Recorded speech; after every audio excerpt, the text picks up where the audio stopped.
인당 생활 폐기물 발생량은 일일 평균 350에서 450kg 정도라고 합니다. 세계적으로 우리나라가 분리배출을 잘 하고 있음에도 쓰레기 배출량은 여전히 심각한 사회 문제, 환경 문제를 초래하고 있죠.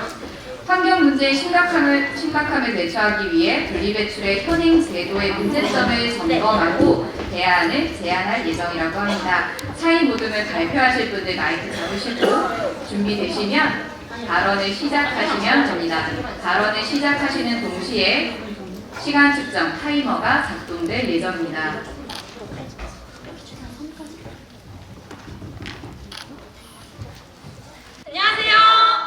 안녕하세요. 장곡고등학교 사희입니다. 올해 여름 참 덥고 참 길었죠. 매년 여름이 점점 더 길고 더 더워지는 것 같습니다. 종종 앞으로 남은 여름 중 올해가 가장 시원하고 짧은 여름일지도 모르겠다는 생각을 합니다. 그만큼 환경오염으로 인한 기후위기가 심각해졌고 더 이상 먼 미래의 이야기가 아니라는 뜻이겠죠. 이렇게 심각해진 환경 문제 해결을 위해 가장 일상적으로 실천하고 있는 게 무엇일지 생각해 보았을 때 저희는 재활용을 떠올렸습니다. 다들 재활용 분리배출 한 번쯤은 해보셨죠? 집에도 누구나 분리배출함을 가지고 있고 학교에도 분리배출함이 이제 다 설치가 되어 있습니다. 그렇지만 여러분, 분리배출 후에 재활용이 어떤 과정을 거치는지 그리고 이게 정말 환경에 도움이 되는지에 대해서 알고 계신가요? 저희는 이거에 대해서 생각해 본 적이 없었어요. 그래서 그렇다면 재활용이 환경 문제 해결에 도움이 되고 있는지, 그렇지 않다면 지금의 재활용은 어떻게 도움이 될 수 있게 할지에 대해 이런 고민에서 이 프로젝트를 시작하게 되었습니다. 우선 현재 재활용의 문제점을 알기 위해서는 재활용 현황을 알아야겠죠? 우리나라의 재활용 잘 이루어지고 있나요? 네, 지금 보시는 자료와 같이 2020년 OECD 발표 자료에 따르면 우리나라의 재활용률은 다른 국가들에 비해 높다는 것을 알 수 있습니다. 그러나 실제로 새 제품 또는 자원으로 재사용된 비율인 실질 재활용률로 따져본다면 우리나라의 재활용률은 높은 편이 아니라는 것을 알 수 있습니다. 왜 이런 일이 발생하고 있을까요? 그건 현행 폐기물 관리법의 재활용 기준 때문인데요. 우리나라의 재활용은 크게 물질 재활용과 열적 재활용으로 나뉘어져 있습니다. 그 중에서 우리나라는 절반 이상이 열적 재활용으로 이루어지고 있는데요. 물질 재활용 같은 경우에는 폐기물이 오염되었거나 소재가 혼합된 경우 재활용이 불가능하기 때문에 잘 이용하지 않지만 이 열적 재활용에 문제가 있어요. 폐기물을 소각하는 과정 등에서 생기는 유해 물질들이 이제 환경을 망치기 때문에 재활용의 본 목적인 실제 환경 문제 해결에 큰 도움을 주지 않습니다. 따라서 저희는 재활용이 환경 문제를 더 줄이는데 많은 도움을 줄 수 있도록 실제 재활용률을 높여야 할 필요성을 느꼈습니다. 네, 또한 저희는 실제 재활용 현장에서의 문제점을 알고 싶어 시흥시의 재활용품 선별시설인 환경미어타운에 방문하여 현장 직원분들과의 면담을 진행하게 되었습니다. 그렇다면 현장에서 발견한 문제는 무엇이었나요? 네, 바로 분리배출의 정확도인데요. 재활용 불가능한 폐기물인 경우 매립 또는 소각이 됩니다. 이러한 주요 원인으로는 부정확한 분리배출로 폐기물의 오염, 너무 작은 크기, 잘못된 분류 등으로 인해 발생하게 됩니다.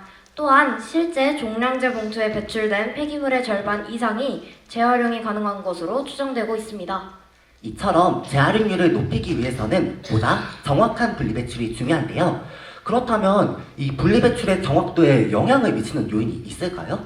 네, 있습니다. 바로 장소입니다. 분리배출의 정확도인 경우 아파트 단지가 높으며 그리고 다세대 주택과 상가 밀집 지역은 낮습니다. 아파트 단지는 분리배출 장소와 관리 인력이 동원되어 있지만 다세대 주택과 상가 밀집 지역은 둘 다 부족한 경우가 대다수인 거죠. 저희는 면담을 통해 시민 차원에서 재활용률을 높이기 위해서는 올바른 분리배출 방법이 필요하다는 점을 알게 되었고, 이에 실제 재활용률을 높이고자 하는 프로젝트를 분리배출을 중심으로 진행하게 되었습니다.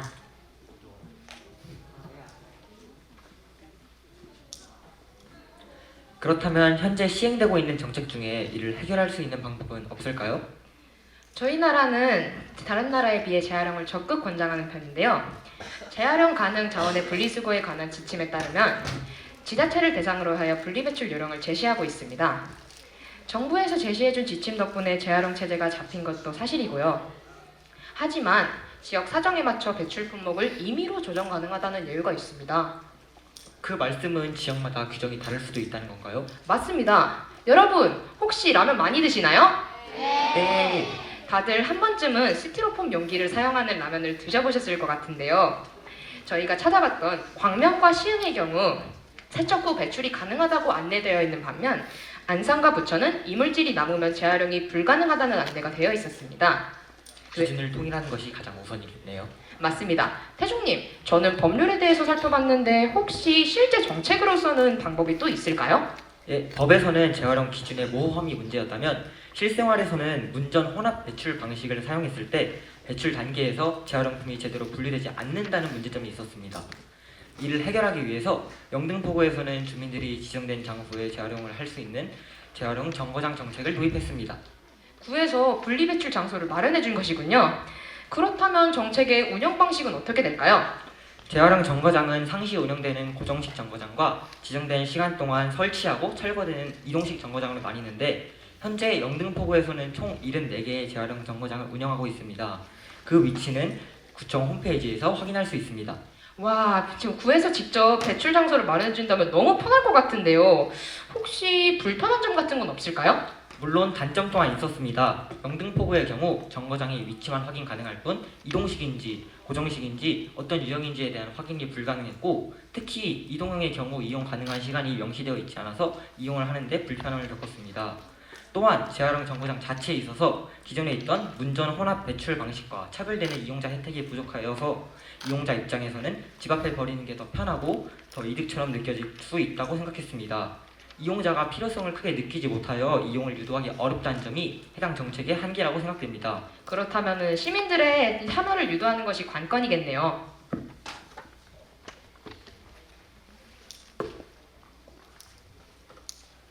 그렇다면 앞에서 살펴본 정책과 법률을 어떻게 보완하면 좋을지 알아보겠습니다. 먼저 다세대 주택과 상가 밀집 지역의 분리배출이 원활하지 않은 것은 사실입니다. 앞서 말씀드렸듯이 아파트는 관리 인력과 배출장이 잘 갖춰져 있지만 그 외 지역은 그렇지 않죠. 이를 해결하기 위해 이동형 재활용 정거장을 도입하는 것은 좋은 해결 방법입니다. 대신 저희는 기존 방식에서 조금 다르게 운영할 필요가 있다고 생각했습니다. 구체적으로 어떻게 운영하면 좋을까요? 우선 세 가지 방안을 말씀드리겠습니다. 첫째, 수요 맞춤형 거점 선정입니다. 주민들이 분리배출이 어려운 지역을 조사하여 이동형 재활용 정거장을 배치하는 방식인데요. 주민들의 의견이 반영되어 필요한 곳에 적시 배치가 가능합니다. 둘째, 주민 참여를 유도하는 인센티브 제도입니다. 일정 도장수에 도달하면 종량제 봉투나 지역 화폐로 교환할 수 있는 방안입니다. 이를 통해 주민들의 적극적인 참여를 유도할 수 있습니다. 셋째, 시니어 인력을 관리자로 고용하는 방안입니다. 이동형 정거장이 활성화되면 집 앞 분리배출이 감소되어 폐지를 줍는 노인분들의 생계가 위태로워질 가능성이 있습니다. 따라서 이동형 정거장의 관리 인력으로 노인분들을 채용해 노인분들의 일자리 창출을 도모하고 안정적인 수입을 제공하는 방안입니다. 또 주민과의 소통 및 정확한 공지도 필요합니다. 홈페이지 혹은 애플리케이션을 통해 정거장의 거점 및 지정 요일, 시간, 수거 품목의 실시간 확인이 필요하겠네요. 다양한 혜택들을 통해 분리배출을 보다 더 원활하게 할 수 있겠군요. 여기서 헌법을 잠깐 살펴볼까요? 헌법 제35조에 따르면 모든 국민은 쾌적한 환경에서 생활할 권리를 가진다고 명시하고 있으며 국가의 환경보호 의무 또한 규정하고 있습니다. 분리배출 정거장 제도는 재활용률을 높이고 환경오염을 줄이는 정책으로서 쾌적한 환경에서 생활할 권리를 보호하고자 하는 목적을 갖고 있습니다. 따라서 국민들의 환경권 보장을 위해 이 정책이 필요합니다. 분리배출 기준 수정과 명시도 필요합니다. 현재 지역마다 분리배출 기준이 다른데요. 복잡한 배출 기준을 각 지자체가 실행할 수 있을 정도로 간편화하면서 지역별 차이가 발생한 것입니다. 따라서 각 지자체가 실행할 수 있을 정도로 기준을 수정하여 수정된 기준을 주민들에게 분명히 명시해야 합니다. 분리배출 기준 전달을 목적으로 한 어플리케이션 개발과 홍보 등을 통해 이를 실천할 수 있을 것입니다. 마지막으로 폐기물 수거업체들의 수거 기준 또한 통일해야 합니다. 같은 시, 군, 구 내에서도 구역별로 수거업체가 다른 지역이 많이 존재합니다. 이때 업체마다 분리수거 기준이 다른 탓에 옳게 분리지출된 폐기물 또한 뒤섞이거나 오염될 가능성이 존재하게 됩니다. 따라서 지자체별 분리배출 기준 통일과 함께 폐기물 수거업체의 기준 통일 또한 필요합니다.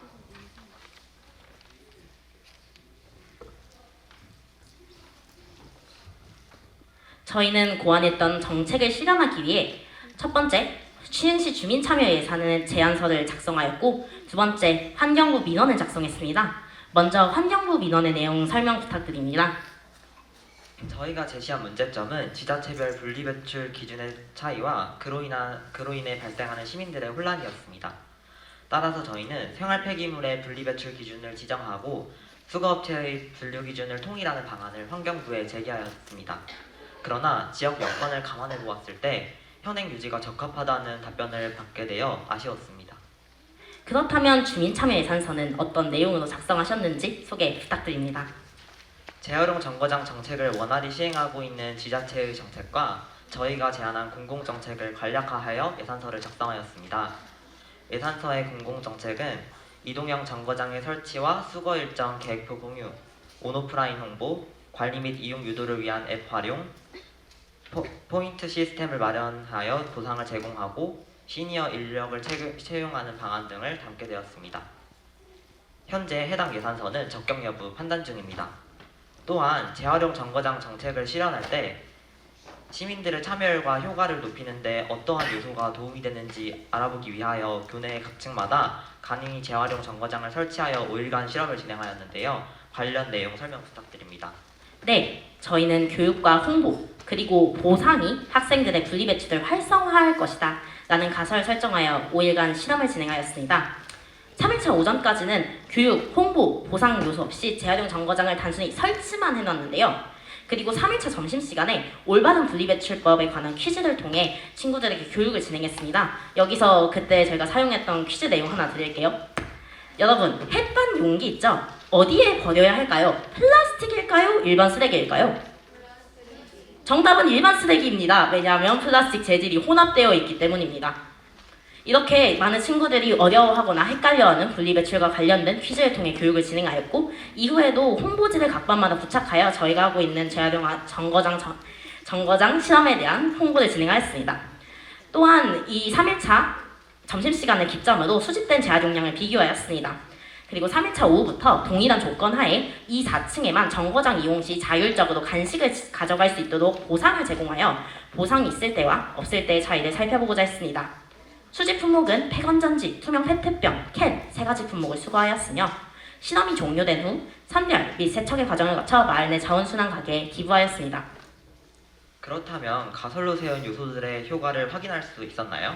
일부는 확인할 수 있었고 일부는 조금 어려웠는데요. 설명해드리겠습니다. 우선 왼쪽 그래프를 확인해 주시면 이는 재활용 정거장 정책 활성화에 있어 교육과 홍보가 어떤 영향을 미치는지 알아본 그래프인데요. 이는 교육과 홍보 활동 후 수집량이 전반적으로 증가한 것을 확인하실 수 있습니다. 또한 수거된 쓰레기 중 씻지 않았거나 라벨이 붙어있거나 분류하던 쓰레기 배출 등의 잘못 분리배출된 쓰레기 비율도 감소하였습니다. 따라서 저희는 교육과 홍보가 분리배출 활성화에 영향을 미친다는 것을 알 수 있었습니다. 또한 보상을 제공하였을 때는 오른쪽 그래프를 확인해 보시면 똑같이 증가하는 추세를 보였는데요. 사실 저희의 예상과는 좀 다르게 나왔습니다. 보상이란 요인이 추가되었으면 이제 홍보 및 교육 효과만 있을 때보다 더 많은 증가량이 있을 것이고 또한 잘못 배출된 쓰레기는 더 감소했을 것이라고 생각했는데 오히려 덜 증가하는 추세를 보였고 잘못 배출된 쓰레기는 증가하였습니다. 이는 저희가 보상을 제공하는 과정에서의 문제도 보였는데요. 이때 자율적으로 간식을 가져가도록 했더니 이 과정에서 간식을 먹은 후 간식 포장지를 저희 분리배출함에 버리고 가거나 혹은 보상이 제대로 이루어지지 않아 이제 친구들이 굳이 2, 4층에 배출을 안 했더라고요. 조금 아쉬웠습니다. 저희는 실험을 통해 교육과 홍보가 재활용 정거장 활성화에 큰 도움이 될 수 있다는 사실과 보상 제공 시 부작용이 발생하지 않도록 정책을 마련해야 한다는 것을 알게 되었습니다. 저희가 이 프로젝트를 진행하는 과정에서 뿌듯함을 느꼈지만 한편으로는 불편함이 남았습니다. 저희가 제안한 정책에도 한계가 있기 때문인데요. 바로 환경오염의 근본적인 해결책은 될 수 없다는 점입니다. 재활용도 물론 도움이 되지만 환경오염을 막기 위해서는 재활용률을 높이기보단 물품 생산을 줄여야 합니다. 이를 위해 환경 선진국들은 이미 생산자에게 더 많은 책임을 부과하는 제도를 시행하고 있고 폐기물 관리에 관한 법률 자체가 없는 경우도 발견했습니다. 생산자에게 책임을 부과하는 구조임과 동시에 물품 생산량 자체가 적어서 가능했던 것이죠. 우리나라의 정책도 이러한 방향으로 변화하는 날이 오기를 희망하며 발표 마치겠습니다. 지금까지 장곡고등학교 사이였습니다. 감사합니다. 네, 큰 박수 부탁드립니다. 네, 사회부님의 발표가 끝났고요. 네, 질문 부탁드리겠습니다. 저도 어떻게 분류를 해야 될지 모르는 걸 많이 알려주셔서 감사합니다. 그 말씀하신 내용 중에 그 지자체별로 분리 배출하는 기준에 다른 문제가 있다라고 이야기를 하시고 그걸 통일을 하면 좋겠다라고 해서 환경부에 제안까지 하셨다는데 지금 현행대로가 낫다라는 식의 답변을 받으셨다고 했어요. 이게 그런 이야기를 듣다 보면 그럼 지자체별로 분리배출 기준을 통일하지 않는 게 무언가 이점이 있기 때문에 지금 그걸 유지를 하는 걸 텐데 그 이유가 무엇인지 지금 눈에 띄는 이름이 김종민 학생이어서 김종민 학생이 답을 해주시면 감사하겠습니다. 저희는 일단 환경부에서는 아무래도 지자체에서 이렇게 저희가 통합하면 좋겠다고 말은 했지만 실제로 그렇지 못한 지역이 있을 것입니다. 예를 들어서 이런 분리배출을 활발히 이루어지고 인원이 많은 지역은 이런 사업을 도입하면 정말 좋겠지만 상대적으로 인구가 적은 지방 소도시 같은 경우에는 이런 사업을 실행해도 큰 의미가 없고 차라리 재활용 선별장에서 가서 분리하는 것이 좀 더 도움이 될 수도 있기 때문입니다. 하지만 저희가 제안드린 것은 아예 예외 조항 자체를 삭제하는 게 아니라 지자체에다가 배부하는 내용을 조금 간소화해서 대부분의 지역이 조금 이 기준을 통일하여 할 수 있으면 좋겠다고 제안했기 때문에 이 문제는 아마 정말 어쩔 수 없는 지역은 예외를 또 만들어야겠지만 대부분의 기준을 통일함으로써 해결될 수 있을 거라고 생각합니다. 또 다른 질문 있으실까요?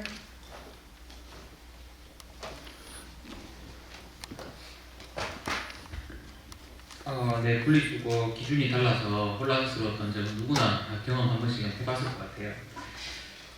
근데 제가 궁금한 것은 이제 이동용 정거장 운영할 때 예산서를 이렇게 썼다고 들었는데 그 과정에서 이런 과정에서 예산서 쓰는 과정에서 뭐 주민들의 의견을 들었는지 혹은 예산서에 뭐 간략한 내용이 어느 부분에서 예산이 가장 많이 들어가는 건지 이런 거 한번 설명해 주셨으면 좋겠는데 잠깐만요.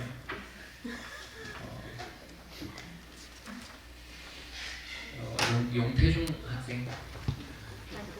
네. 좀 부탁드립니다.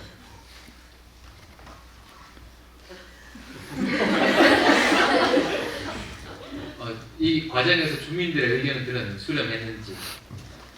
주민들의 의견은 저희가 집어넣지 못하였습니다. 조금 첨언을 해도 될까요?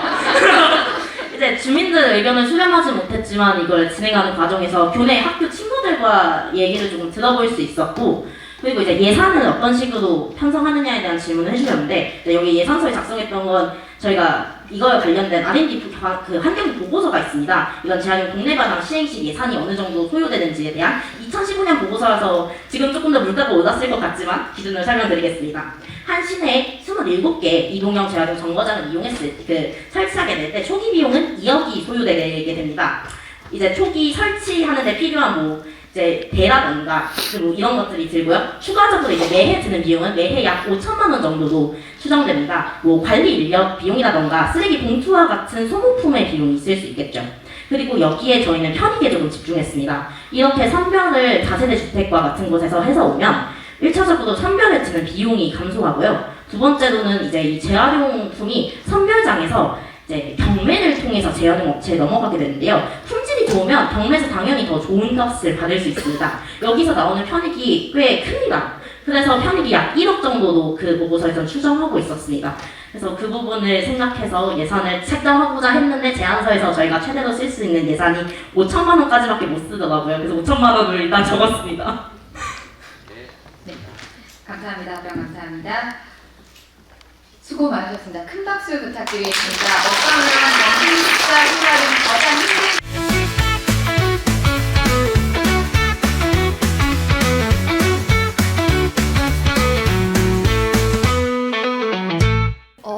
일단 본선까지 사실 진출을 할 거라고는 사실 생각을 못하고 애들끼리 있었는데 본선 진출하게 됐다는 소식을 듣고 너무나도 저희가 이제 준비를 하는 과정에서 좀 힘든 점도 많았고 그만큼 서로가 너무 고생한 것도 있었는데 그 고생한 것에 대한 보상을 받았다는 생각으로 너무 감격스러웠다는 게 우선적이었던 것 같아요.